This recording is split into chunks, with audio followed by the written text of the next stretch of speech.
students, welcome to Electro classes, one step ahead for learning where we help you to achieve your goals. Students, today's our topic is a very important topic from the chapter Atoms and Molecules, and the topic is molecule. In the last lecture we have already discussed on the topic atoms, and now in this lecture we will discuss on the topic on molecule. Okay, इस lecture में हम discuss करने वाले हैं molecule topic के ऊपर.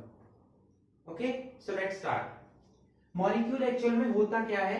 देखिए बच्चों, आपको मैंने लास्ट लेक्चर में पढ़ाया था कि एटम्स क्या होते हैं. ठीक है, तो एटम्स से ही मिलकर क्या बनता है? मॉलिक्यूल बनता है. ठीक है, क्लियर हुआ इतना आपको?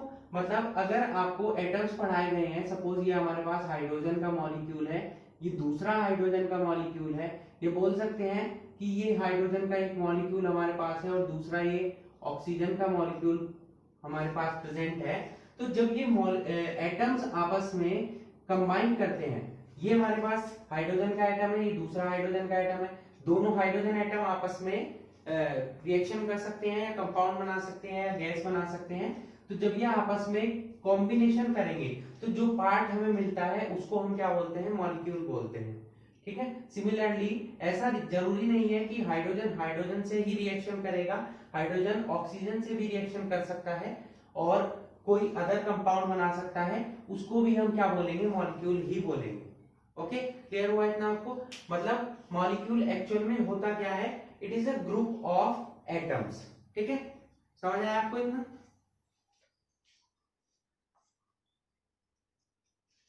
ओके, तो डेफिनेशन क्या हो जाएगी मॉलिक्यूल की, वो हम नोट कर लेते हैं. एक्चुअल में मॉलिक्यूल क्या होगा? Molecule is a group of, a molecule is a group of two or more atoms,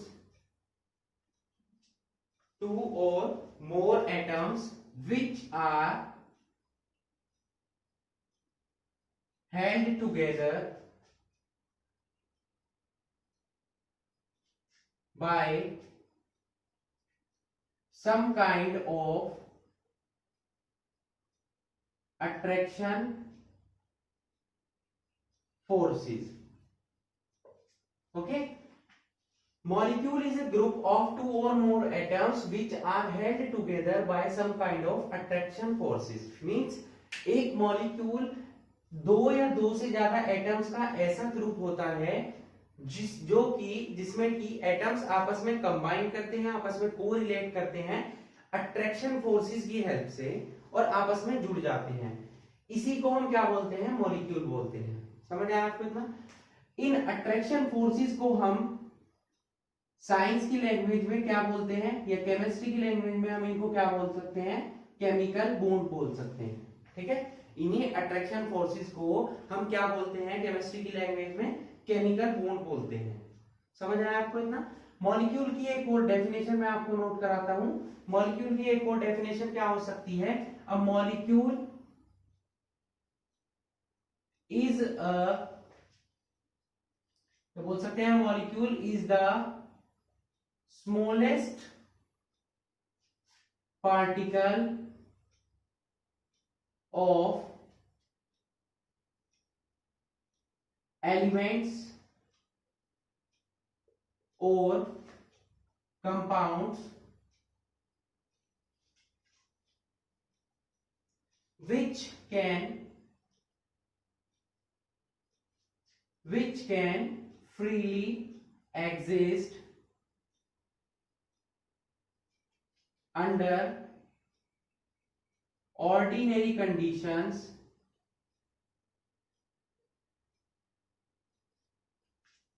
and show all the properties of that substance. ये इसकी दूसरी डेफिनेशन हुई. जो भी आपको सुटेबल लगे आप उसी को लर्न कर सकते हैं. मैं दूसरी डेफिनेशन आपको एक्सप्लेन कर देता हूं. एक मॉलिक्यूल एक ऐसा स्मॉलेस्ट पार्टिकल है, चाहे वो एलिमेंट्स का हो या वो कंपाउंड का हो. ठीक है, जो कि फ्रीली एग्जिस्ट कर सकता है ऑर्डिनरी कंडीशंस में. ओके, फ्रीली एग्जिस्ट का मतलब क्या है, वो पॉसिबल है, उसका बनना पॉसिबल है, उसकी पॉसिबिलिटी बन पा रही है, तभी वो फॉर्म हो पा रहा है, ठीक है। और वो उस सब्सटेंस की सभी प्रॉपर्टीज को शो करता होगा जिसका वो फॉर्मेशन करता है, ठीक है। तो इस तरीके से हम आपको बोल सकते हैं कि मॉलिक्यूल दो टाइप के हो सकते हैं। Molecule of an element, first type क्या हो जाएगा, मॉलिक्यूल्स ऑफ एन एलिमेंट, और सेकंड टाइप क्या हो जाएगा, मॉलिक्यूल ऑफ अ कंपाउंड, ठीक है। वो एलिमेंट का भी कंपाउंड हो सकता है, वो एलिमेंट का भी मॉलिक्यूल हो सकता है, और वो कंपाउंड का भी मॉलिक्यूल हो सकता है। क्लियर हुआ आपको इतना? मैं दोबारा से रिपीट कर देता हूं। मॉलिक्यूल क्या होता है, molecule is a group of two or more atoms which are held together by attraction forces. इन्हीं अट्रैक्शन फोर्सेस को हम क्या बोल सकते हैं, केमिकल बॉन्ड बोल सकते हैं, ओके। उसके बाद आती है सेकंड डेफिनेशन कि मॉलिक्यूल जो है वो छोटे से छोटा पार्टिकल हो सकता है जो फ्रीली एग्जिस्ट कर सकता है। वो पार्टिकल एलिमेंट्स का भी हो सकता है और वो पार्टिकल कंपाउंड्स का भी हो सकता है, जो कि फ्रीली एग्जिस्ट कर सकता है ऑर्डिनरी कंडीशंस में, और क्या कर सकता है, उस सब्सटेंस की जिसका वो फॉर्मेशन कर रहा है उसकी सभी प्रॉपर्टीज को वो शो करेगा, ओके। ये सेकंड डेफिनेशन हुई हमारी। उसी के बेसिस पर मैंने आपको बताया कि मॉलिक्यूल्स हमारे दो टाइप्स के हो सकते हैं। नंबर वन मॉलिक्यूल होगा हमारा मॉलिक्यूल ऑफ एन एलिमेंट, और नंबर टू हो जाएगा molecule of an compound, okay. इतना आपको क्लियर हुआ? अब हम देखते हैं कि एक्चुअल में इस टर्म का मीनिंग क्या है। What is the mean of the term molecule of an element and what is the mean of the term molecule of a compound, okay. इन दोनों टर्म्स का मीनिंग क्या होता है, वन बाय वन हम इनके बारे में डिस्कस करेंगे with the help of suitable examples, okay. So please note it, okay. First हम टर्म को डिस्कस करने वाले हैं मॉलिक्यूल ऑफ एन एलिमेंट।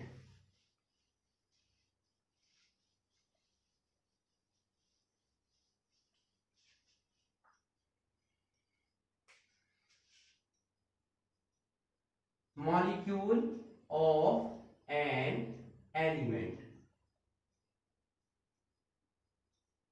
देखिए जितने भी मॉलिक्यूल्स हैं या एटम्स हैं वो सभी हम जानते हैं किसी ना किसी एलिमेंट से मिलकर बने होते हैं।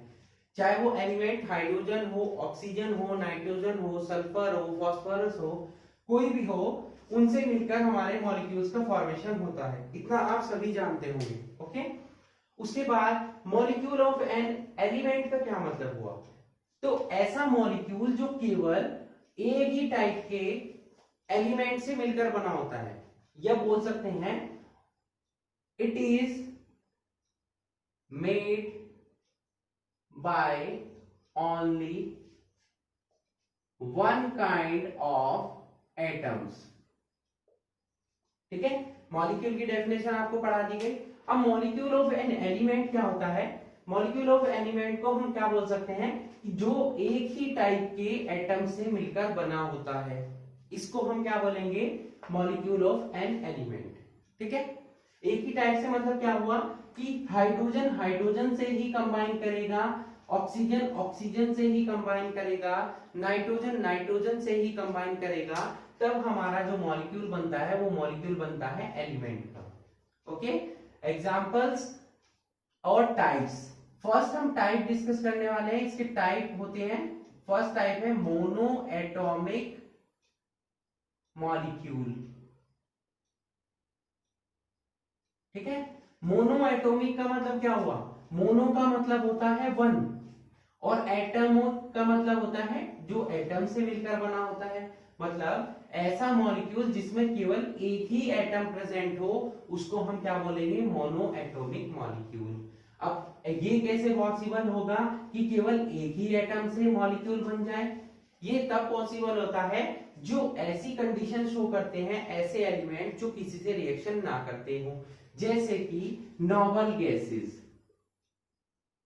नॉबल गैसेस ऐसे कंपाउंड्स, ऐसे एटम्स होते हैं जो किसी से रिएक्शन नहीं करते हैं। ये कौन कौन से होते हैं, helium, neon, argon, krypton, xenon and radon, ठीक है। ये हमारे पास क्या प्रेजेंट है, नोबल गैसेस प्रेजेंट है, आप देख सकते हैं।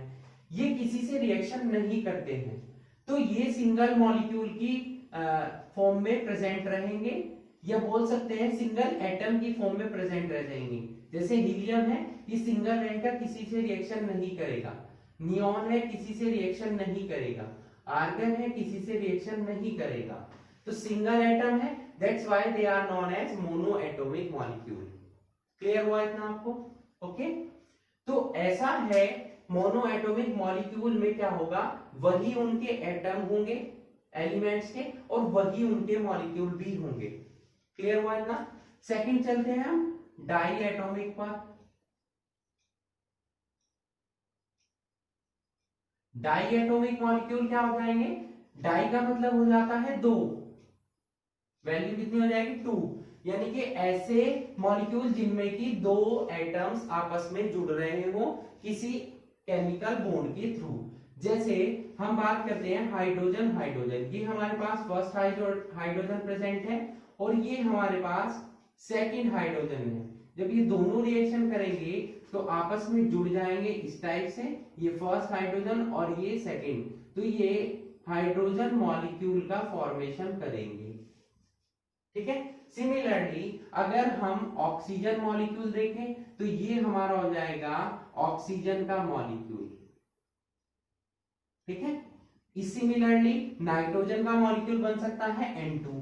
बात हम करेंगे केवल डाई एटॉमिक की, जिनमें दो एटम्स आपस में मिल रहे हो। आप देख सकते हैं यहाँ दो एटम्स ने आपस में केमिकल बॉन्ड के थ्रू जुड़ते हैं और किसका फॉर्मेशन कर देते हैं, डाई एटॉमिक मॉलिक्यूल का। क्लियर हुआ था? नेक्स्ट चलते हैं बच्चों try atomic molecule. Try atomic, अब ट्राई का मीनिंग क्या हो जाता है बच्चों, तीन। तो ऐसा मॉलिक्यूल जो तीन एटम के कॉम्बिनेशन से बनता हो। यहां पर हमारे पास एक अच्छा एग्जांपल है इसका, 1 2 एंड 3 इस टाइप से। ऑक्सीजन के 3 एटम्स, ऑक्सीजन के दो एटम्स जब मिलते हैं तो ऑक्सीजन मॉलिक्यूल बनता है, और यहां पर क्या बन रहा है, 3 बन रहे हैं तो O3 मॉलिक्यूल बन रहा है। ये O3 क्या होता है बच्चों, ओजोन का मॉलिक्यूल होता है। ओजोन गैस के बारे में आपने सभी ने सुना होगा, जो एटमॉस्फेयर में प्रेजेंट होती है। क्लियर हुआ इतना? ये ट्राई एटॉमिक तक हम आ चुके हैं। उसके बाद आ जाता है टेट्रा एटॉमिक, यानी कि जिसमें 4 एटम प्रेजेंट हो। टेट्रा एटॉमिक मॉलिक्यूल, इसका एग्जांपल क्या हो जाएगा बच्चों, P4। ठीक है, फास्फोरस के 4 एटम्स आपस में कंबाइन करते हैं और किसका फॉर्मेशन कर देते हैं, फास्फोरस मॉलिक्यूल्स का। ठीक है, इसी तरीके से अगर एक एग्जांपल मैं आपको बताऊं, सल्फर का होता है S8। ठीक है, तो ये सल्फर का मॉलिक्यूल है, इसको हम क्या बोल सकते हैं, ओक्टा एटॉमिक। ओक्टा एटॉमिक क्यों, क्योंकि इसमें 8 सल्फर एटम्स आपस में कंबाइन करके किसका फॉर्मेशन कर रहे हैं, सल्फर मॉलिक्यूल का। क्लियर हुआ इतना? अब देखिए यहां तक तो क्लियर है, मोनो डाई ट्राई, लेकिन टेट्रा पेंटा यानी कि 4 से आगे तक के जितने भी मॉलिक्यूल्स होंगे उनको हम कंबाइंडली क्या बोल सकते हैं, पॉली एटॉमिक मॉलिक्यूल बोल सकते हैं। क्या बोल सकते हैं, पॉली एटॉमिक मॉलिक्यूल बोल सकते हैं। इतना क्लियर हुआ आपको? अब ध्यान रखिएगा कि जो यहां पर टर्म्स दी हुई है, ये टर्म्स 1, यहां पर 2, 1, 4, 3, 8, ये सभी टर्म्स जो हम जितने भी एटम्स यूज कर रहे हैं, नंबर ऑफ एटम्स, इनको हम क्या बोलते हैं बच्चों, एटमसिटी। क्या बोलते हैं, atomicity of that molecule. For example अगर आपसे पूछा जाए कि हाइड्रोजन मॉलिक्यूल H2 मॉलिक्यूल की एटमसिटी कितनी है, तो आपका रिप्लाई आएगा 2। ओजोन मॉलिक्यूल की पूछी जाए तो आपका रिप्लाई आएगा 3 सॉरी। और यहां पर फास्फोरस मॉलिक्यूल की पूछी जाए तो आपका रिप्लाई आएगा 4। तो इस टर्म को आपको ध्यान रखना है कि number of atoms present in a molecule is known as the atomicity of that molecule. Okay, clear हुआ है ना आपको? आई होप आपको अच्छे से क्लियर हो चुका होगा ये। फर्स्ट टर्म हमारी मॉलिक्यूल ऑफ एन एलिमेंट। अब चलते हैं molecule of an compound, so please note it.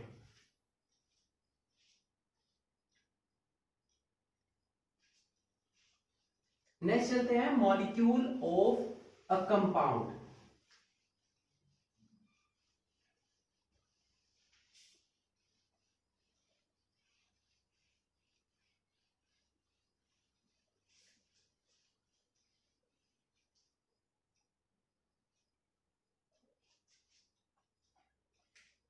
Second हमारा हेडिंग हो जाएगा बच्चों मॉलिक्यूल ऑफ अ कंपाउंड। अब molecule of a compound term, इस टर्म का मीनिंग क्या है? इट मीन्स दैट, यहीं पर नोट कर देते हैं, means molecule of a compound means two or more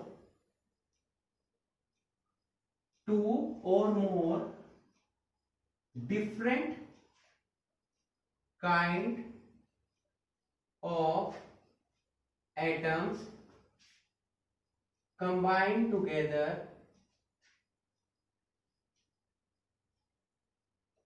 in a fixed proportion by mass।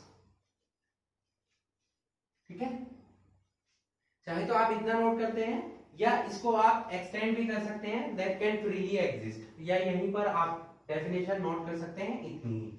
इसका मीनिंग क्या हुआ?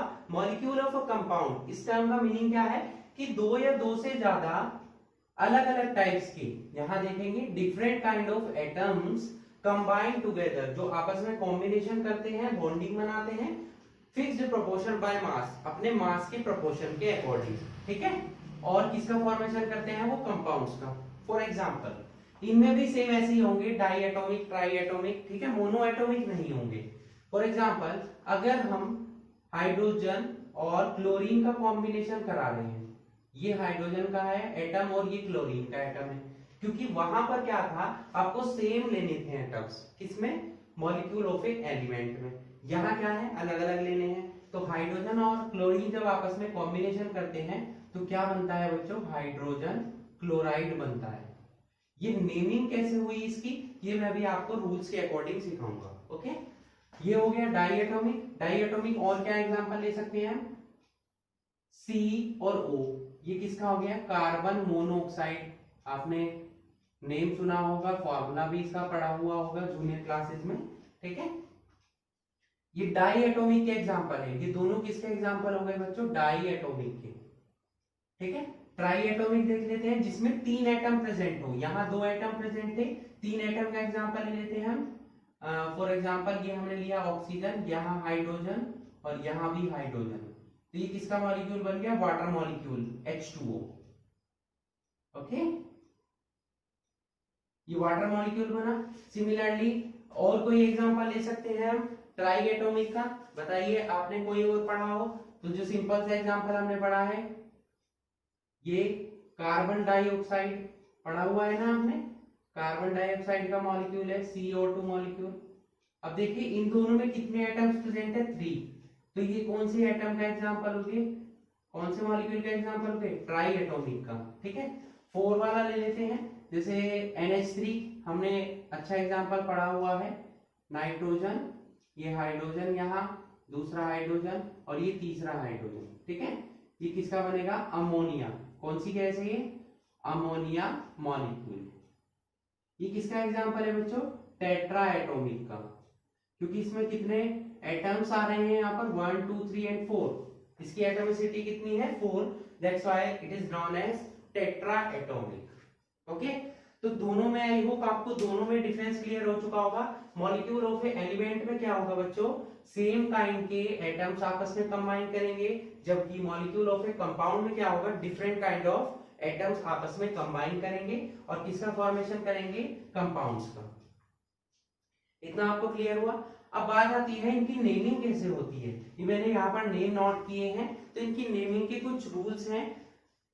मॉलिक्यूल ऑफ ए एलिमेंट की अगर हम बात करें तो उसमें क्या है? सिंपल रूल है, कोई भी उसमें नेमिंग आपको नोट करने की रिक्वायरमेंट नहीं है। जो भी आप मॉलिक्यूल बना रहे हैं उसके सामने आपको वर्ड यूज करना है मॉलिक्यूल, ठीक है। जैसे हम ऑक्सीजन की बात करें, सपोज हम बात कर रहे हैं O2 की, तो इसको हम क्या नोट करेंगे, क्योंकि ये ऑक्सीजन से मिलकर बना है तो इसको हम नोट करेंगे ऑक्सीजन मॉलिक्यूल, ठीक है। फॉर एग्जाम्पल अगर हम H2 की बात करें तो इसको हम क्या नोट कर देंगे बच्चों, हाइड्रोजन मॉलिक्यूल। क्लियर हुआ इतना? ये बात कर रहे हैं मॉलिक्यूल ऑफ एन एलिमेंट की, ठीक है। किसकी बात हो रही है, मॉलिक्यूल ऑफ एन एलिमेंट की। But molecule of a compound में क्या होगा, कुछ रूल्स फॉलो होते हैं, ठीक है, कुछ टर्म्स फॉलो की जाती है, तभी हम उनका नेमिंग नोट कर सकते हैं। तो आइए उन रूल्स को देख लेते हैं वन बाय वन।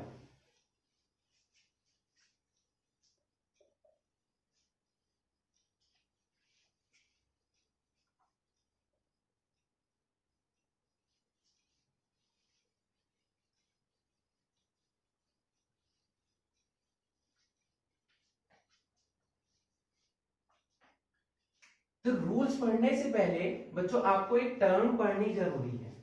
अगर आपको मॉलिक्यूल ऑफ अ कंपाउंड की नेमिंग करनी है तो आपको एक टर्म पढ़नी होगी। वो टर्म क्या है हमारी, इलेक्ट्रोनेगेटिविटी, ठीक है। ये टर्म आपको सीनियर क्लासेस में, आने वाली क्लासेस में बार बार देखने के लिए मिलेगी, तो आपको इस टर्म का मीनिंग एक्चुअल में पता होना चाहिए, ठीक है। तो पहले मैं आपको इसकी डेफिनेशन नोट करा देता हूं। इलेक्ट्रोनेगेटिविटी क्या होती है, द टेंडेंसी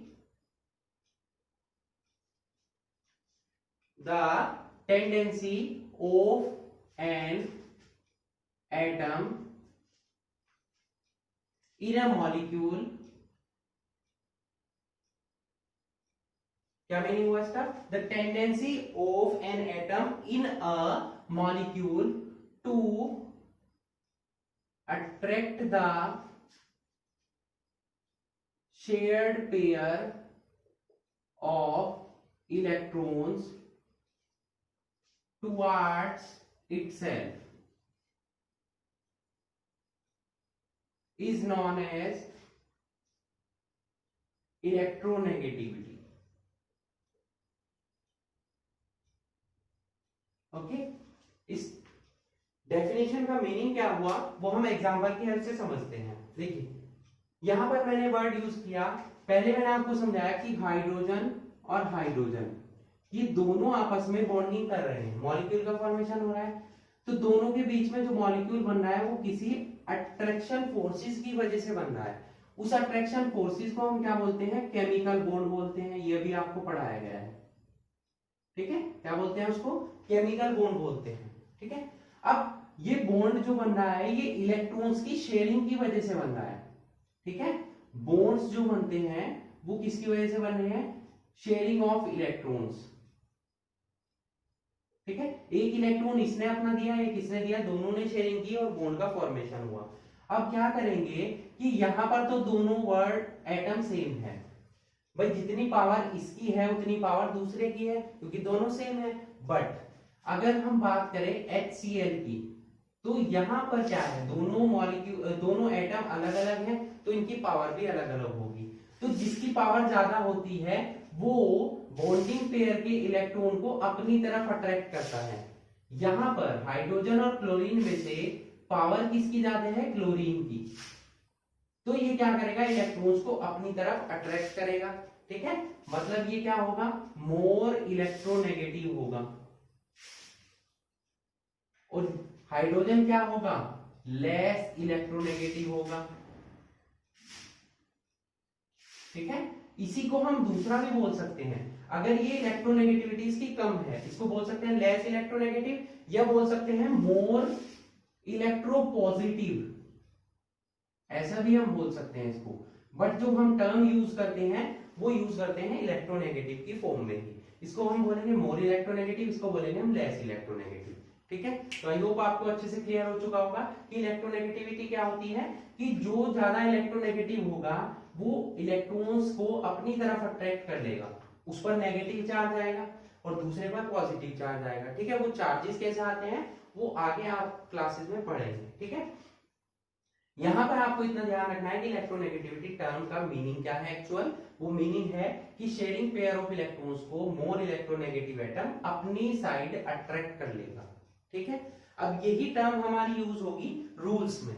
अब चलते हैं हम रूल्स के लिए, जो कि मॉलिक्यूल ऑफ अ कंपाउंड की नेमिंग में यूज किए जाते हैं।